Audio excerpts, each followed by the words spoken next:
وہ کروا رہے ہیں. ہمیں تو اب تھوڑا سا شک بڑھتا جا رہا ہے کہ یہ شہباز شریف کی یا کسی کی خلاف نہیں ہے. میرے آقا دو جہاں حضرت محمد مصطفیٰ صلی اللہ علیہ وسلم کی توہین ہے. ان کو کھل کے معافی مانگنی چاہیے دنیا کے آگے، عالم اسلام کے سامنے، کہ یہ اس قسم کی حرکتیں کرواتے ہیں. اگر اس قسم کی حرکتیں کروا رہے ہیں تو یہ کبھی خود بھی نہیں چل سکیں گے کہیں. ہم وہاں بے حرمتی نہیں کریں گے، مگر یہ سن لے کہ یہ کسی شہر کے اندر ایون اپنے گھروں میں بھی یہ سیف نہیں ہوں گے. پھر وہاں بھی ان کے ساتھ یہی ہوگا.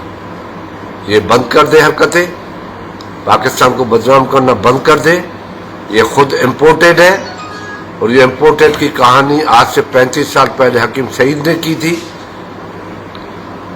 نظامی صاحب نے کی تھی، کہ ایک امپورٹڈ آدمی تیار ہو رہا ہے امریکہ میں بش کے سرپرستی میں، اور وہ شخص آج وہ حرکتیں کر رہا ہے جو کم سے کم 1000 سال پہلے یہودیوں نے حضرت محمد مصطفیٰ صلی اللہ علیہ وسلم کی بے حرمتی کرنے کے لیے گھروں میں بیٹھ کے کچھ کرنا چاہتے تھے.